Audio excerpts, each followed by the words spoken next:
구독과 좋아요, 알림 설정 잊지 마세요. 예, 안녕하세요. 오디오로 듣는 키워드 경제, 저는 팟캐하는 김 기자입니다. 안녕하세요. 저는 윤 기자입니다.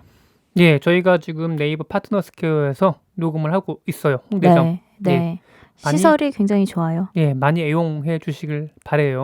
예. 근데 너무 또 많이 애용하시면 저희가 예약을 못하는 거 아닐까요? 또 네. 여기 계신 또 직원 스태프들이 또 워낙 잘해 주셔가지고 네. 예, 저희 정말 편하게 쓰고 있습니다. 네, 그래도 많이 이용 부탁드려요. 오늘은 좀 금융 얘기를 좀 해드리겠는데 그냥 간단하게 시중은행 얘기를 좀 해드려볼게요. 이게 세대가 변하면서 많은 뭐 기업들 올라갔다가 내려갔다 많이 하잖아요. 네. 근데 은행도 마찬가지로 좀 그런 경향을 좀 보이고 있습니다. 이게 모바일에 익숙한 90년대생 소비자들이 국내 금융판을 흔들고 있다라고 볼 수 있어요. 이게 신한, 국민, 하나, 우리 농협 중심의 시중은행 중심의 국내 은행업 판도가 바뀌고 있어요. 네. 왜 그러느냐? 일전에 윤 기자님도 소개해 주셨던 인터넷 전문 은행, 예, 그 중에서 카카오뱅크 때문인데요. 이 카카오뱅크의 총 자산, 그러니까 뭐 예금이랑 대출이랑 뭐 그밖에 뭐 기타 합친 게 한 21조 원 되는데 요 규모는 지방 시중은행 하위권 정도 돼요. 광주은행, 전북은행 정도 되는 정도인데 네. 1인 신한은행 447조 원에 20분의 1 정도예요. 그러면 그렇게 규모가 큰 건 아니네요, 사실. 그렇죠. 근데 20대를 중심으로 사용자 저변을 빠르게 넓히고 있어요. 그러니까 모바일 앱 사용 빈도만 놓고 봤을 때는 이미 시중은행을 앞선 상태예요. 사실 저도 카카오뱅크를 자주 이용하긴 합니다. 맞아요. 그래서 뭐 모바일 설문조사 업체 오픈서베이 조사 결과를 보면은 카카오뱅크 시중 5대 은행을 위협할 정도예요. 뭐 오픈서베이가 12월 초, 그러니까 작년 12월 초 전국 20에서 50대 남녀 1000명을 대상으로 조사한 결과 카카오뱅크 앱을 사용하고 있다고 답한 비율은 41.7%였어요. 시중은행 앱에서는 두 번째 높은 비율이고요. 1위는 국민은행 42.6%였어요. 그러니까 1000명을 다 세워놓고 물어봤을 때 카카오뱅크 앱을 깔고 계시냐 물어봤을 때 10명 중 4명이 깔고 있다라고 답한 거예요. 네. 그런데 20대 중에서는 카카오뱅크 앱이 1위예요. 20대가 많이 사용하네요. 예, 57.4%가 카카오뱅크 앱을 쓰고 있다고 했는데 네. 이거는 KB국민은행 뭐 44.2%, 신한은행 41.8%보다도 많은 수준이에요. 카카오뱅크는 주거래 은행 순위에서도 수위에 올랐는데요. 20대에서 50대 연령에서 여기서 주거래는 뭐 대출 이런 걸 제외하고 입출금이거든요. 많이 사용할 빈도를 얘기하는 거예요. 사실 정확히 주거래 은행을 뭐 주거래 은행이면 대출도 받고 뭐 네. 그런 건데 그러니까 아무래도 20대 분들 같은 경우에는 주택담보대출이나 신용대출 받을 일이 많이 없으시니까 네. 그러다 보니까 송금을 주로 기준으로 내가 이 은행을 많이 사용하는구나 라고 하시는데 그렇게 봤을 때 카카오뱅크는 주거래 은행 순위 6위지만은 20대에서는 세 번째예요. 역시 KB국민은행과 신한은행 다음 순위입니다. 네. 그러니까 우리은행이나 농협, KB 하나은행보다 높은 수준이라고 보시면 돼요. 오픈서베이 관계자는 보면은 20대가 금융서비스의 주요 소비자로 떠오르게 되면 카카오뱅크의 영향력은 더 커질 것이라고 예상을 했어요. 그렇죠. 20대가 뭐 30대가 되고 40대가 될 테니까요. 그렇죠. 자산은 신한금융의 20분의 1밖에 안 되는데 이미 이들이 20대들 사이에서 그리고 전체적인 금융소비자들 사이에서는 시중은행 못지않은 영향력을 보이고 있는 거죠. 게다가 내년 하반기에 제3의 인터넷 전문은행 토스뱅크까지 뛰어들면 국내 금융업계는 또다시 변화를 맞을 전망이라고 합니다. 토스 또한 20대가 많이 사용하는 모바일 송금 앱인데요. 대체로 보면 금융 쪽 관계자분들 얘기를 좀 들어보면은 되게 비관적이에요. 그런가요? 자본금 확충도 어려울 거고, 네.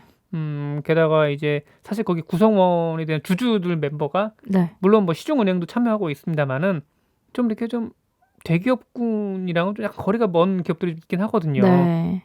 그럼에도 불구하고 20대가 가장 많이 사용하는 송금 앱이기 때문에 카카오뱅크 전례로 봤을 때 토스뱅크 또한 좀 괜찮은 좀 보이지 않을까 싶어요. 그쵸. 저도 이제 토스를 알게 모르게 많이 사용하게 되더라고요. 예. 그러니까 자주 송금을 하면서 하나씩 발견을 하는 거죠. 저축 상품이 있네. 뭐 보험 상품이 있네. 이러면서 이제 손쉽게 접근을 한다는 게 굉장히 큰 장점이지 않을까 싶어요. 참고로 저희 카카오뱅크한테 뭐 받거나 뭐 협찬 방송은 아니니까 예, 네. 그거는 저희 말씀드릴게요. 협찬이 없어서 적자입니다. 예.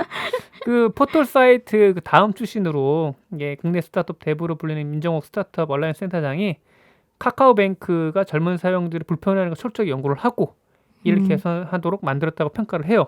네. 그러다 보니까 송금하는 데 있어가지고 뭐 일반적 은행 앱을 한다 그러면은 과정이 복잡하죠. 로그인하고 그 로그인된 앱도 고인 인증서가 이미 깔려져 있어야 되고 OTP라고 하잖아요. 원타임 네. 패스워드 일회용 비밀번호를 눌러야 되고 그리고 또 계좌 비밀번호 눌러야 되고 근데 카카오뱅크에서는 6자리 비밀번호 누르면 바로 그냥 송금이 되는 거니까 게다가 수수료도 없어요. 네. 그러니까 젊으신 분들이 많이 좋아하실 것 같긴 해요. 보니까. 안 쓸 이유가 없죠. 예. 게다가 이제 이모티콘도 그렇고 아기자기하게 단순히 되게 잘 만들었잖아요. 네. 제가 뭐 KB 하나은행 욕하는 건 아니긴 한데 재작년 말이었죠. 그때 해외 나갈 일이 있어가지고 환전을 하려고 KB 하나은행 앱을 깔아놓고 좀 쓰려고 했는데 여러 번 전문 용어로 이게 화가 났어요. 예. 빡쳤다는 얘기 하려다가 예. 네. 일단은 사용하기 너무 어렵고 공인인증서 깔아야 되고 그리고 결정적으로 100만 원 그 계좌 한도가 걸려버리니까 이게 어떻게 할 수가 없더라고요. 네. 예. 뭐 많이 바뀌었겠죠. 하나은행. 예. 하나은행은 저도 아직 안 써봐서 잘 예. 모르겠네요. 좀 되게 불편합니다. 요즘 그래도 조금씩 변하고 있긴 맞아요. 하는 것 같아요. 예. 확실히 그 저기 보면 2년 전이랑 비교해 봤을 때 네. 확실히 간소화되고 은행들도 나름 노력을 하는 것 같아요. 네. 그거 아시죠? 국민은행 리브에서 알뜰폰 내는 거 아시죠? 네네, 들었습니다. 그러니까 얘네가 그래도 거의 한 1,000만 이상의 사용자를 갖고 있고 그 1,000만 이상 사용자가 앱 사용빈도가 높다 보니까 LG U 플러스가 이제 망을 빌려주거든요. 네. 그러니까 이제 국민은행한테는 아이고 형님 하는 거예요. 이게 보통 이제 망을 빌려준 업체들 입장에 봤을 때는 갑이거든요. 아, 그쵸. 알뜰폰이 을이고 그쵸. 위에 이제 상위 통신사가 갑이죠. 근데 얘네들 같은 경우에는 뭐 워낙 충성도가 높은 고객들을 갖고 있고 네. 게다가 뭐 창구가 있어요. 창구. 소비자 접점이 그쵸. 바로 있죠. 예. 그러니까 기존의 알뜰폰 업체들이 불리한 게 이런 소비자 창구가 부재하다라는 건데 네. 이거는 수시로 왔다 갔다 하는 그 창구가 있고 또 최대 망 갖고 있잖아요. 네. 그러니까 LG U 플러스는 아이고 형님 할 수밖에 없는 거죠. 그래서 5G도 조만간 가능할 것 같고 이게 알뜰폰 업체에선 최초라고 해요. 항상 보면은 이 통신사들이 보면은 최신 그 통신 규격의 한 단계 낮은 G도 팔아먹어야 되는 거니까 LTE 때는 3G, 3G 때는 2G 이런 식이었는데 네. 5G를 내놓는 것 자체가 그만큼 이 은행들의 위상이 크다 그 얘기를 볼 수 있는 거죠. 예, 어찌됐거나 그리고 또 카카오 고유의 이 이모티콘, 이 감성이 호소하는 이모티콘도 인기를 끌어오는 데만 한몫했던 것 같아요. 그쵸. 예, 저만 해도 이제 카카오 체크카드를 딱 낼 때 뭔가 좀 뿌듯한 게 있어요. 나 트렌드를 앞서가는 것 같아 이런 거 있잖아요. 네. 카카오뱅크가 초반에 이제 사용자를 끌어들였을 수 있었던 이유도 아마 이 체크카드가 맞아요. 아니었나 싶어요. 예. 같은 맥락에서 올 하반기에 등판할 토스뱅크 아까 말씀드렸죠. 카카오뱅크와 마찬가지로 20대 젊은 사용자를 중심으로 확장해 나갈 것으로 보여요. 토스뱅크 시작점인 송금 이 플랫폼 토스가 20대에서 큰 인기를 얻고 있기 때문이죠. 그 모바일 빅데이터 플랫폼 기업 아이즈웍스의 추정치에 따르면 지난 11월이라 하면 2019년 11월이라고 합니다. 토스의 월간 순 이용자 수는 물론 안드로이드 기기 추정치예요. 851만 명으로 카카오뱅크의 650만 명을 앞서 있어요. KB국민은행 645만 명보다도 앞선 수치예요. 와, 3년 전만 해도 예. 토스를 사용하는 사람이 많지가 않았는데 그렇죠. 굉장히 성장했네요. 저는 카카오뱅크를 쓰니까 굳이 토스를 안 쓰긴 하는데 네. 은행 계좌가 이렇게 많지 않거나 아니면 처음 송금을 모바일 해야 되신 분은 토스를 많이 쓰시는 것 같아요. 아니 그리고 토스가 마케팅도 빡세게 했어. 너무 과하게 그렇죠. 했죠. 과하게 했죠. 네. 실시간 검색에 올라가게 하는 그것도 아. 마케팅도 하고 그러니까요. 네, 돈도 주고 막 돈 주고 포인트 같은 거 주는 거예요. 예. 네. 토스는 10대와 20대 젊은 사용자 중에서 압도적인 점유율을 기록하고 있어요. 그런 거 보면은 이 토스뱅크 인터넷뱅크 인가를 앞두고 뭔가 이제 사용자 저변을 넓히기 위해서 좀 땡긴 것 같아요 보니까. 예. 그래서 이게 IT 업계에 계신 분들은 토스도 아마 젊은 세대들이 원하는 금융 서비스를 잘 개발해 놓을 줄 안다. 뭐 소상공인과 뭐 중금리를 뭐 활용하고 싶어하는 자영업자들을 위한 서비스를 많이 내놓을 거다. 게다가 뭐 신용에 대한 평가도 단순하게 뭐 은행에 대한 뭐 대출금 꼬박 갚네 이게 아니라 뭐 은행 앱을 어떻게 사용해 데이터에 네. 근거해서 한다고 하니까요. 일단 기대를 좀 해봐야 되겠죠. 근데 여기서 말씀드리고 싶은 게 아니 그러면 카카오뱅크 잘 나가고 있고 토스뱅크도 네. 어느 정도 기대를 모은다고 하는데 K뱅크는 왜 저러고 있냐 K뱅크 좀 안쓰럽습니다. 예 물어볼 수 있으실 것 같아요. 네, 왜 그런가요? K뱅크는. 일단 카카오톡 플랫폼의 있고 없고의 차이도 있긴 하지만은 네. 가장 큰 건 대주주의 자금 요건이에요. 음, 그러니까 이게 금융업과 상관없는 공정거래법 위반 사항까지 꼼꼼히 따지기 때문이에요. 그쵸. 금융업 자체가 사실 좀 보수적이고 예. 안정이 되게 중요한 곳이잖아요. 하긴 제가 만났던 금융 쪽 직원분들은 다 보수적이세요. 음, 모범생 같아요. 네. 예. 근데 지난 2월에 정보통신기술 기업도 인터넷 전문은행 지분율을 최대 34%까지 확보할 수 있도록 인터넷 은행 특례법이 개정이 됐어요. 그래서 개정돼서 그래도 좀 나아지긴 했는데 네. 예전에 10%밖에 못 가져갔거든요. 그쵸. 카카오가 예. 카카오뱅크의 지분을 10%까지밖에 못 가지게 됐었는데 이제 이게 그렇죠. 개정이 되면서 예. 34%까지 예.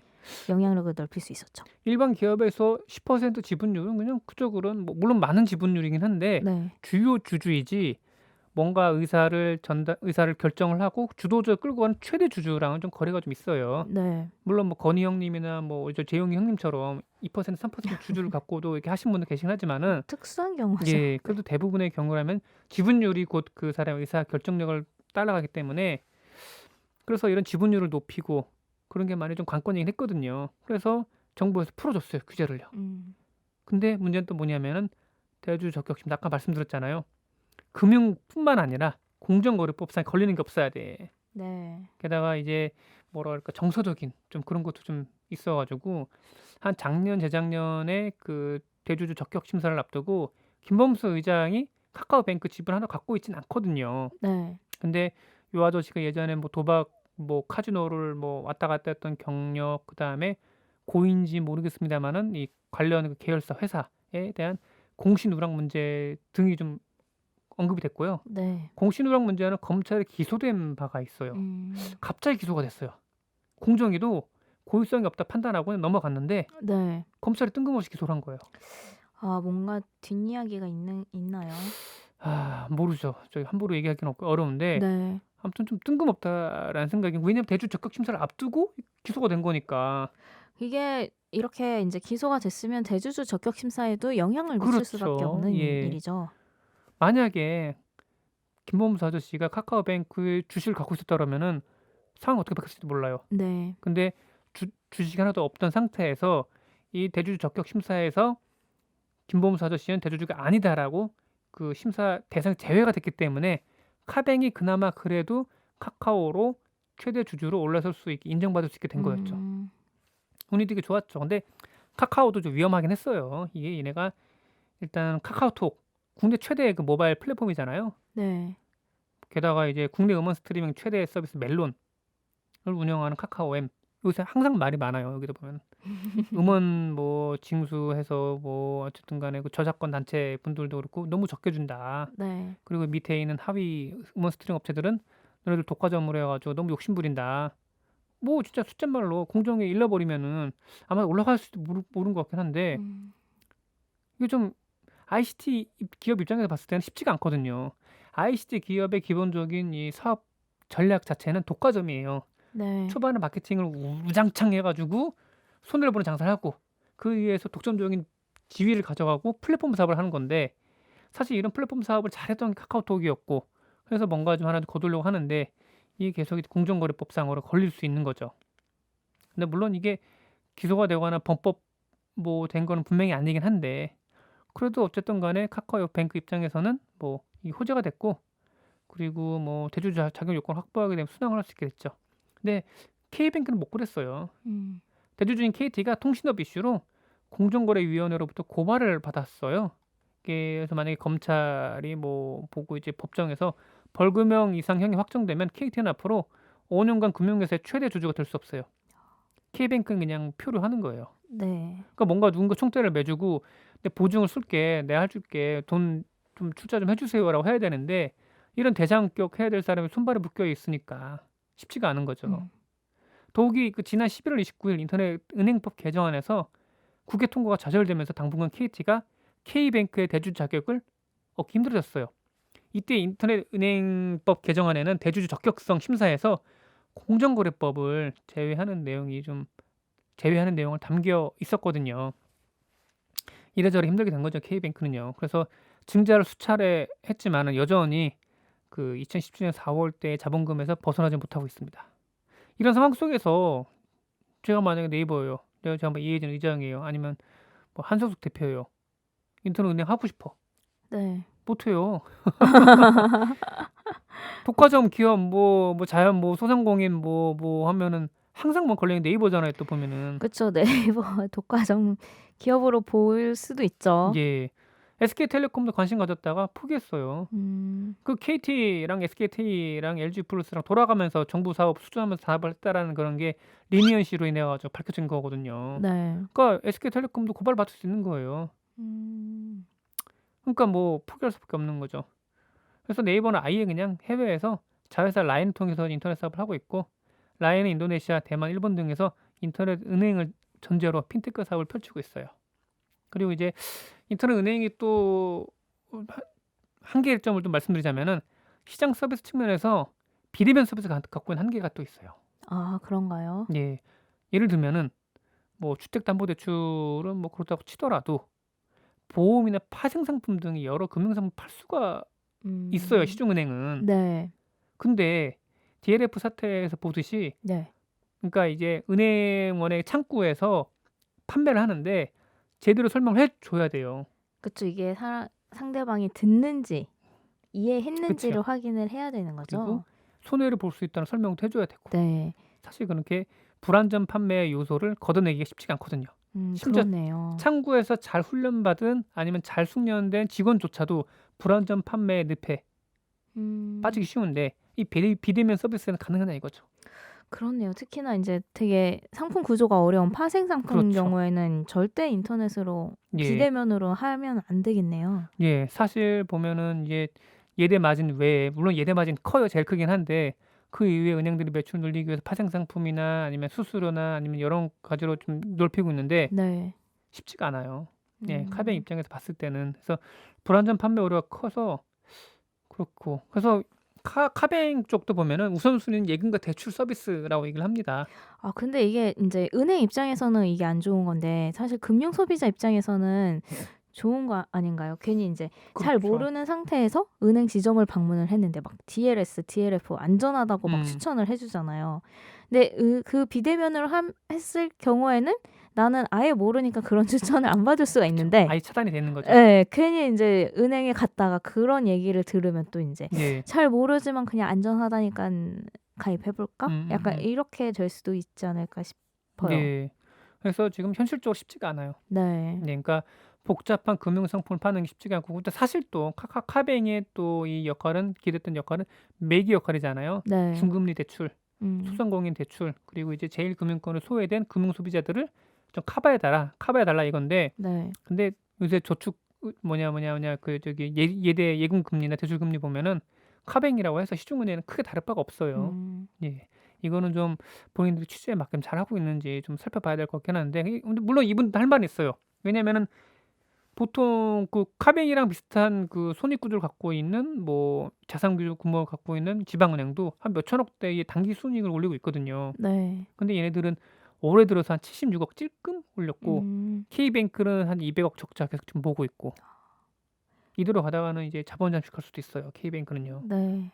아, 물론 근데 K뱅크도 좀 열심히 하고 있어요. 열심히 하고 있고, 이게 영업이 중지된 건 분명히 아니에요. 이게 뭔가 대주 적격 심사나 이런 걸림돌이 좀 풀리면은 K뱅크도 좀 올라갈 수 있는데, 다만 이제 좀 그게 좀 쉽지가 않은 거죠. KT도 만약에 이런 상황을 알았으면은 함부로 이렇게 뛰어들었을까 하는 생각이 들어요. 아마 안 하지 않았을까 예. 싶네요. 그러니까 일본이나 이런 데 같은 경우는 뭐 유통, 뭐 IT, 뭐 다양한 기업들이 와서 인터넷 뱅크를 만들고 10개의 그 인터넷 뱅크가 성업 중인데, 우리나라 같은 경우는 이런 규제, 물론 이제 깨끗한 게 중요하긴 한데 업의 특성상 공정거래법상에 안 걸리기가 쉽지가 않은 이런 업의 특성이 있는데도 불구하고 이걸 꽉 막아 놓고 있다 보니까 뭔가 혁신성을 갖고 있는 IT 기업이 들어오기가 쉽지가 않은 거예요. 어찌 됐건 간에 뭐 카카오뱅크나 K뱅크 모두 수익성에 취약한 상황이긴 한데요. 그래도 아직까지는 그래도 절반의 성공, 매개 네. 역할을 잘하고 있다라고 분명히 보고 있긴 합니다. 매개 역할은 분명히 했었던 것 같아요. 그래서 어쨌든 간에 말씀드리고 싶은 취지 중에 하나는 앞으로는 이게 모바일에 모바일 세대에 익숙한 모바일을 많이 사용하는 분들에게 편리함을 주지 않는 이 서비스는 네. 제 아무리 뭐 자산 400조 원대의 시중은행이라 하더라도 쉽지 않을 거다. 네. 이 말씀을 드릴 거고, 그다음에 뭐 혁신이나 규제나 이런 그러니까 혁신적인 서비스를 바라고 있지만은 그에 못지않게 뭔가 칸막이형 규제 그리고 이런 것도 좀 물론 이제 규제가 있음으로 해서 좀 보호되는 것도 분명히 있긴 하는데 좀 낮춰야 될 필요성도 분명히 있다라고 봐요. 근데 금감원이나 금융위 쪽 분들 보면 열심히 하신다고 해요. 다만 근데 이게 네. 부서 안에서 열심히 하는데 이 부서 밖에서 협업이 돼서 그 규제를 없애는 건 쉽지가 않은 것 같아요. 부처 간의 이해관계도 있고 하니까. 네. 아무튼지간에 인터넷 뱅크 얘기를 좀 해드리긴 했는데 좀 기대감을 좀 많이 갖게 하는 것 같아요. 기존 시중은행도 이런 인터넷 은행의 출현 덕분에 많이 변화했었고 네. 혁신하고 있으니까요. 오늘은 여기까지 좀 말씀을 전해드리도록 하겠습니다. 네, 들어주셔서 감사합니다. 감사합니다. 경제 이슈와 상식이 궁금하시다면 경제 유캐스트 오디오로 듣는 키워드 경제